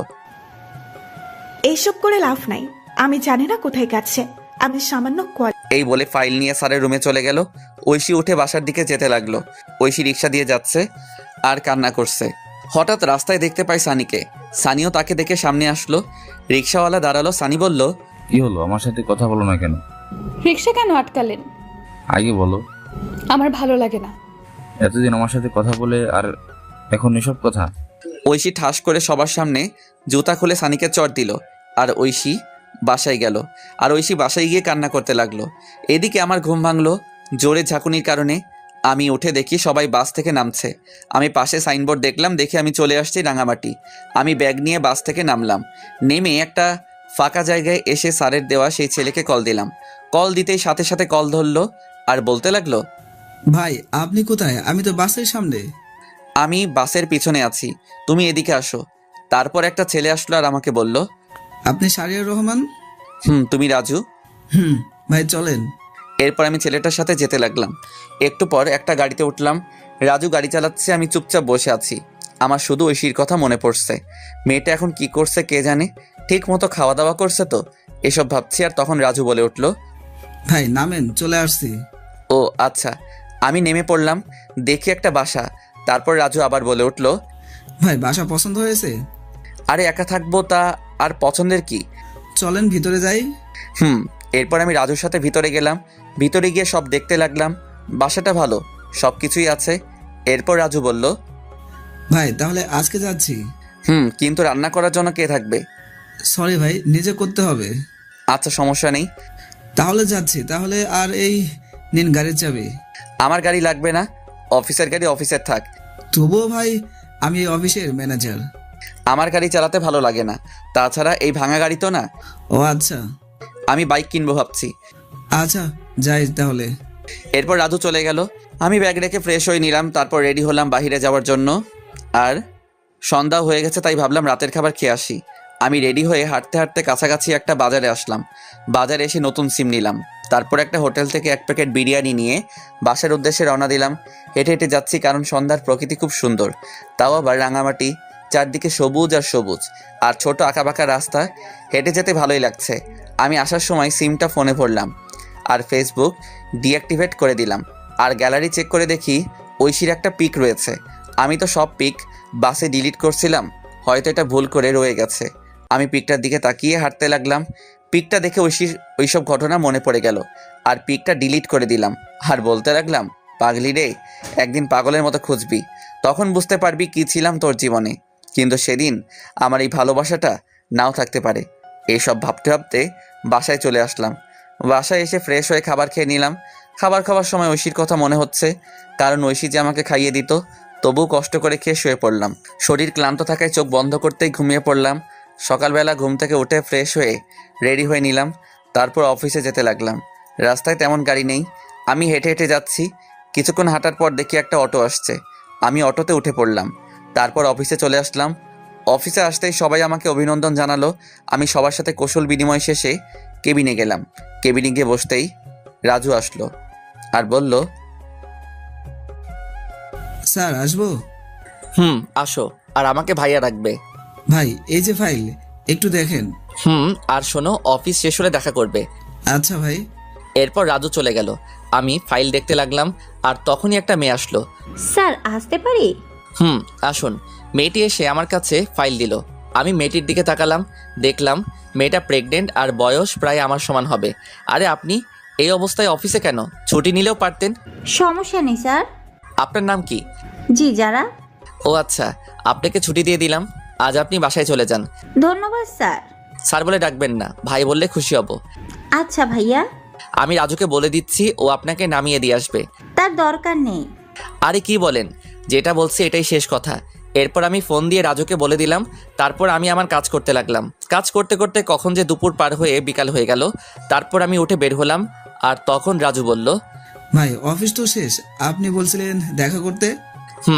একটা বাইক কিনবো, চলো ব্যাংকে যাই। এরপর রাজুকে নিয়ে ব্যাংকে গেলাম। আমার কিছু জমানো টাকা ছিল, আমি টাকাগুলো তুলে নতুন বাইক কিনলাম। বাইকটা বাংলাদেশে নতুন আসছে, এটা এত বছরের সঞ্চয় দিয়ে কিনলাম। অনেক দিনের শখ ছিল নিজের টাকায় বাইক কিনবো, তাই খুব খুশি হলাম। আমাকে খুশি দেখে রাজু বলল, সত্যি ভাই, নিজের টাকার বাইক কিনলে ফিলিংসটা অন্যরকম লাগে। এরপর রাজুকে বিদায় দিয়ে আমি রাতের খাবার বাহির থেকে খেয়ে বাসায় চলে আসলাম। এভাবে বেশ কিছুদিন চলে গেল। এখন আর ঐশীর কথা মনে হয় না, কারণ অফিসের সবার সাথে বন্ধু হিসেবে কথা বলি আর আড্ডা দিই। কিন্তু একদিন আমি অফিসের শেষ করে রাতে বাসার দিকে যাচ্ছি। নীরব রাস্তা, তেমন কোনো মানুষজন নেই। আমি হেডফোন কানে দিয়ে আনমনে বাইক চালাচ্ছি। হঠাৎ রাস্তার পাশ থেকে একটা মেয়ের চিৎকার আসছে। আমি বাইকটা ব্রেক করলাম আর সামনে গেলাম, আর গিয়ে দেখি অফিসের সেই মেয়ে যারা প্রসব বেদনায় চিৎকার করছে। তাই আমি তখন বললাম, আপনি এখানে? আপনার হাজবেন্ড কই? ভাই আমাকে হাসপাতালে নিয়ে যাবেন, আমি পারছি না। আমি রাস্তায় গাড়ি পাচ্ছি না, কিন্তু কি করব কিছু বুঝতে পারছি না। কিন্তু বেশি দেরি হলে অনেক ক্ষতি হয়ে যাবে, তাই আমার বাইকটা কাছে আনলাম। তারপর যারাকে আমার বাইকের সামনে উঠালাম আর ঝাপটে ধরে বাইক চালাতে লাগলাম। আর হাসপাতালে এসে আমি কোলে তুলে নিয়ে ভিতরে গেলাম। ভিতরে গিয়ে চিৎকার দিয়ে ডাক্তারকে ডাকতে লাগলাম। একটু পর ডাক্তার বেরিয়ে আসলো, আর আমার কোলে যারার এই অবস্থা দেখে নার্সকে অপারেশন থিয়েটারে নিয়ে যেতে বলল। তারপর নার্স ট্রলি করে ওটিতে নিয়ে গেল। আমি বাইরে বসে অপেক্ষা করছি, আর তখন নার্স এসে বলল, আপনি হাসপাতালের ফর্মালিটিগুলো কমপ্লিট করে আসুন। এরপর আমি হাসপাতালের সমস্ত কিছু কমপ্লিট করলাম। তারপর এসে অপেক্ষা করতে লাগলাম, আর বেশ কিছুক্ষণ অপেক্ষা করার পর ওটি থেকে ডাক্তার বেরিয়ে আসলো, আর আমি কাছে গেলাম। আপনি একটু আমার সাথে আসুন। এরপর ডাক্তার আমাকে ওটির ভিতরে নিয়ে গেল, আর তখন যারা মেয়েটি আমাকে দেখে অক্সিজেন মাস্ক খুলে আমাকে বলতে লাগলো, ভাই আমার সময় শেষ হয়ে গেছে, আমি মনে হয় বাঁচবো না, আপনি আমার মেয়েটাকে দেখবেন। আপনার হাজবেন্ড? সে অন্য একজনকে নিয়ে বিদেশে চলে গেছে, আমায় কথা দিন। এই বলে আমার কোলে ছোট মেয়েটিকে দিল, আর আমি কোলে নিলাম। কথা দিলাম আমি মেয়েটিকে আমার পরিচয় মানুষ করব। এই কথা বলতেই মেয়েটি মারা গেল। আমি কান্না করে দিলাম। মেয়েটা আমাকে প্রথমবার দেখে এতটা বিশ্বাস করেছিল। তারপর ডাক্তার এসে আমাকে সান্ত্বনা দিতে লাগলো আর বলতে লাগলো, সত্যি ভাই, আপনি মহান না হলে একজনের বাচ্চা আপনি পরিচয় দিয়ে মানুষ করবেন। আজকে থেকে এই মেয়েটি আমার সন্তান। ডাক্তার আমাকে কান্না করতে করতে জড়িয়ে ধরলো আর বলতে লাগলো, ভাই আপনি মানুষ না, আপনি ফেরেশতা। আমিও ডাক্তারকে জড়িয়ে ধরলাম। তারপর সমস্ত কাজ শেষ করে আমি বাচ্চা মেয়েকে নিয়ে রাত 3টার দিকে বাসায় আসলাম। হাসপাতাল থেকে সব কিছু নিয়ে আসছি, বাবুর ফিডার, দুধ সব কিছু। আমি বাসায় এসে বাচ্চাকে শুইয়ে দিয়ে ফ্রেশ হতে চলে গেলাম, আর ওয়াশরুম থেকে শুনতে পেলাম কান্না করছে। আমি তাড়াতাড়ি করে ফ্রেশ হয়ে চলে আসলাম আর বাবুর খাবার রেডি করে খাওয়াতে লাগলাম। আমি যদিও আগে কখনো বাচ্চাকে খাওয়াইনি, কিন্তু ওই যে মানুষ বলে না, পরিস্থিতি সব শিখিয়ে দিয়ে যায়। আমি বাচ্চার পাশে শুয়ে খাওয়াতে লাগলাম, ফিডার দিয়ে। মনে মনে ভাবতে লাগলাম কী নাম রাখা যায়, আর তখনই মাথায় আসলো একটা নাম। রেখে দিলাম তানিশা। 3 বছর পর সকালবেলা ঘুম ভাঙলো তানিশার ডাকে। বাবাই, ও বাবাই, ওঠো না। আম্মু, কি হয়েছে? খুব খিদে পেয়েছে। আমি তাড়াতাড়ি করে উঠে রান্নাঘরে গেলাম আর রান্না করতে শুরু করলাম। কিছুক্ষণের মধ্যে রুটি আর ডিম ভাজি করে টেবিলে আনলাম আর বললাম, আম্মু কই তুমি? বাবাই। তানিশা আসলো আর চেয়ারে বসে পড়লো। আমি চেয়ারে বসে মেয়েকে খাইয়ে দিতে লাগলাম। মেয়ে আমাকে বলল, বাবাই তুমি খাবা না? না মা, আমি এখনো ফ্রেশ হইনি যে।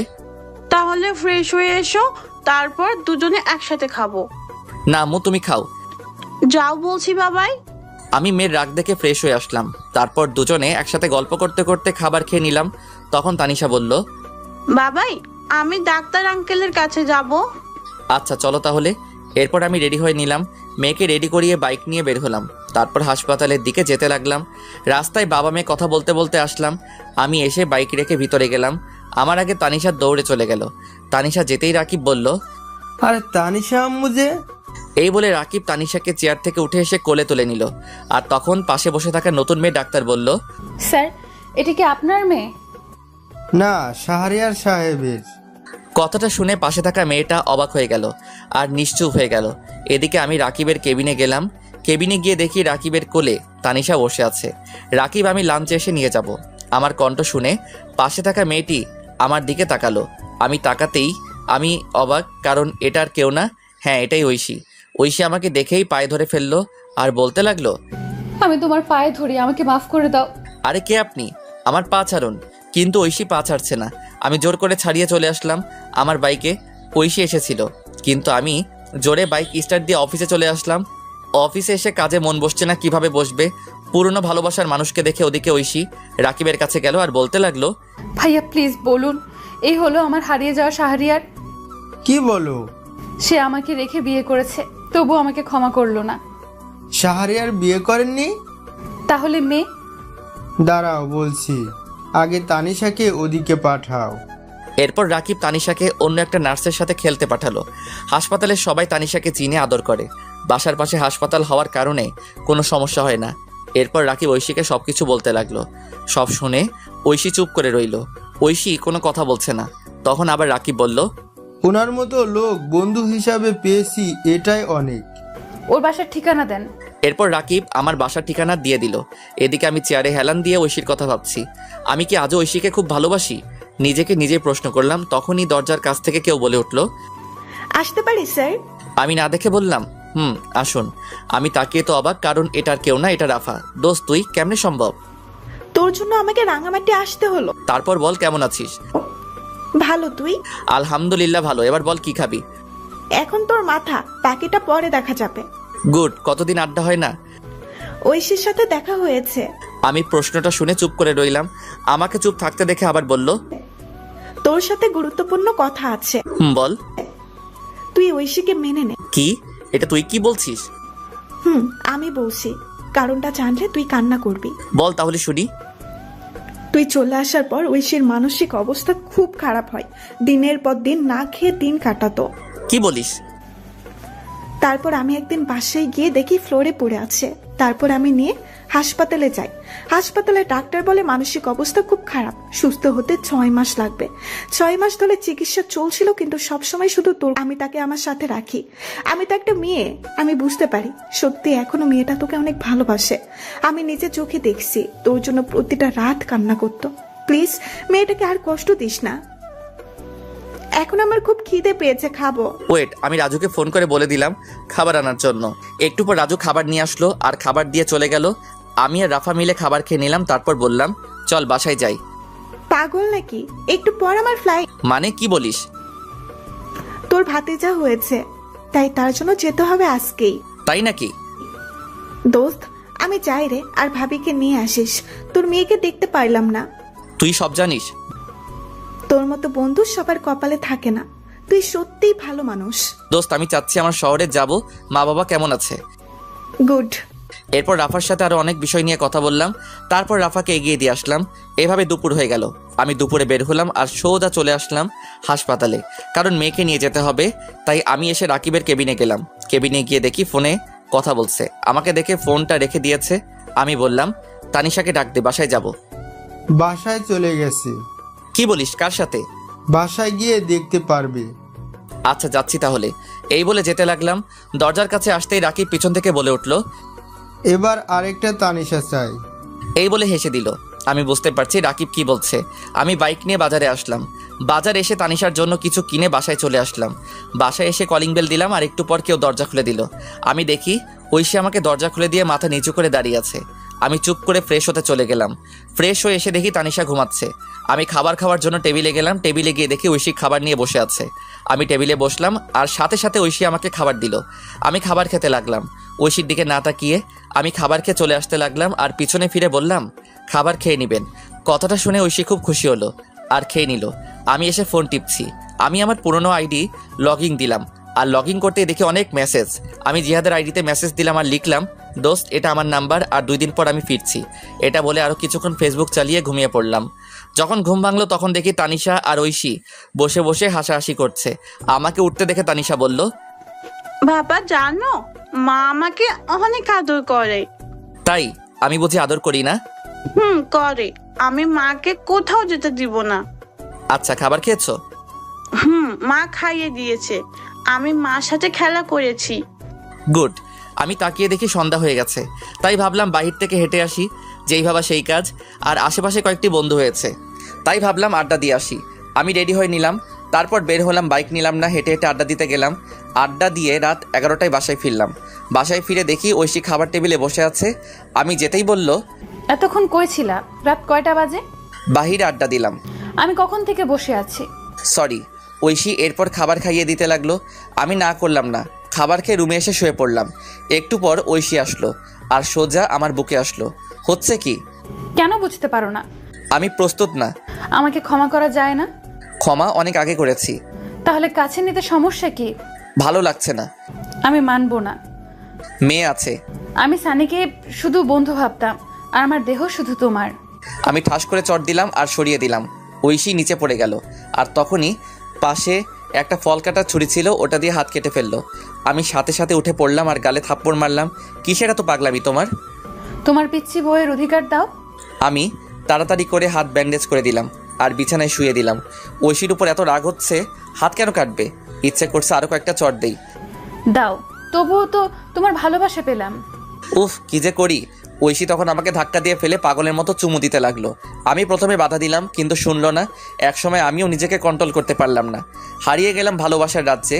ফজরের সময় ঐশীর ডাকে ঘুম ভাঙলো। এই উঠো, গোসল করো, যাও। আরে ঘুমাতে দাও, পরে মেয়ে উঠে পড়বে। উফ, আর একটু না, এবার উঠো তো, সারা রাত অনেক হয়েছে। এই বলে ঐশী উঠে ফ্রেশ হতে চলে গেল। ঐশী ফ্রেশ হয়ে নামাজে দাঁড়ালো। আমিও গোসল করে নিলাম। তারপর নামাজ আদায় করে আবার ঘুমিয়ে পড়লাম। ঘুম ভাঙলো তানিশার ডাকে। বাবাই, ও বাবাই, ওঠো, 11টা বাজে। আমি উঠে পড়লাম। তারপর ফ্রেশ হলাম। ফ্রেশ হয়ে রান্নাঘরে গিয়ে দেখি ঐশী কাজ করছে। দেখি ঐশী অনেক খুশি। আমি কাছে গিয়ে জিজ্ঞেস করলাম, আজ এত খুশি? অধিকার পেয়ে গেছি রাতে। মুচকি হাসি দিলাম। আজকে আমার বাসায় যাব। সত্যি? রেডি হও। আমি তানিশার কাছে আসলাম। এসে বললাম, আম্মু আজকে তোমার দাদার বাসায় যাব। ও তাই? আচ্ছা, আমি রেডি হচ্ছি। তোমার আম্মুর কাছে যাও। ওকে বাবাই। এরপর তানিশা ঐশীর কাছে চলে গেল। আমিও ব্যাগ গুছিয়ে নিলাম। তারপর অনলাইনে টিকিট কাটলাম। বিকেলবেলা সবাইকে নিয়ে বের হলাম। যথাক্রমে সবকিছু শেষে চলে আসলাম নিজের শহরে, যেই শহর একদিন রাতের অন্ধকারে ঐশীর হাত ধরে ছেড়েছিলাম। তারপর গাড়ি দিয়ে আমাদের বাসার উদ্দেশ্যে রওনা দিলাম। এই কয়েক বছরে চারদিকে অনেক পরিবর্তন হয়ে গেছে। বাসায় যেতে যেতে রাত 8টা বেজে গেল। আমি গিয়ে কলিং বেল দিলাম। বেশ কিছুক্ষণ পর মা এসে দরজা খুলে দিল। তারপরে মা আমাকে দেখে জড়িয়ে ধরলো। আমিও মাকে জড়িয়ে ধরলাম। তুই আমাদের একবার বলতি, তোর জন্য আমরা কি না করতাম। মাফ করে দাও মা। পাশে কে? তোমার বৌমা আর নাতি। মা গিয়ে ঐশী আর তানিশার সাথে কথা বলতে লাগলো। আমি ভিতরে আসলাম। এসে দেখি বাবা, ভাইয়া, ভাবি আর একটা বাচ্চা ছেলে বসে আছে। আমাকে দেখে সবাই অবাক। তারপর আর কি, সবাই আমাকে ইচ্ছে মতো বকা দিতে লাগলো। অবশ্য মায়ের কথাই মেনে নিয়েছে। এখন আমরা খুব সুখী, নেই আর কোনো কষ্ট দুঃখ। তারপর আমি আমার রুমে গেলাম, রুমটা আগের মতোই আছে। আমি গিয়ে ফ্রেশ হয়ে নিলাম, তারপর শুয়ে পড়লাম। শরীর ক্লান্ত থাকে, কখন যে ঘুমিয়ে পড়লাম বুঝতে পারলাম না। ঘুম ভাঙলো ঐশী জড়িয়ে ধরাতে। আমি তাকিয়ে দেখে ঐশী আমার বুকে। ঘুম ভাঙলো তাহলে? কয়টা বাজে? রাত 2টা। কি? আমি তো খাবার খাইনি, খুব খিদে পেয়েছে। এই জন্যই তো খাবার রুমে নিয়ে আসছিলাম। তানিশা কই? তার দাদুর সাথে ঘুমিয়েছে। ও, এরপর আমি ফ্রেশ হয়ে আসলাম। তারপর ঐশী আমাকে খাইয়ে দিল, আমি ঐশীকে খাইয়ে দিলাম। খাবার শেষ করে লাইট বন্ধ করে বারান্দায় আসলাম, এসে চাঁদ দেখতে লাগলাম। ঐশীকে পিছন থেকে জড়িয়ে ধরে তখন ঐশী বলল, এই দিনটার জন্য অপেক্ষা করছিলাম। তাই? তবে বিয়ে হয়েছে অনেক আগে। এতদিনে 4-5টা পোলাপান থাকার কথা, কিন্তু এখনো কিছুই হলো না। তাহলে হবে নাকি আজকে? আজকে সম্ভব না। কেন কেন? বুঝতে পারো না কেন? আমি তো আপনার মতো ডাক্তার নই। থাক, বুঝতে হবে না। কখন থেকে? দুপুর থেকে। বলনি কেন? রাস্তায় কি করে বলি? আছে না, আনতে হবে। সকাল পর্যন্ত চলবে। আচ্ছা, সকালে এনে দিব। পেট ব্যথা করছে। চলো রুমে। আমি কোলে করে নিয়ে রুমে আসলাম, এসে শুয়ে দিলাম। তারপর পেটে হাত দিলাম। পেটে হাত দিতেই ঐশী কেঁপে উঠলো। আমি বললাম, ঘুমিয়ে পড়ো। জড়িয়ে ধরো। আমি শক্ত করে জড়িয়ে ধরলাম। তারপর দুজনে ঘুমিয়ে পড়লাম। এভাবে চলতে লাগলো আমাদের মিষ্টি সংসার। হাই বন্ধুরা, গল্পটা কেমন লাগলো অবশ্যই কমেন্ট করে জানাবেন।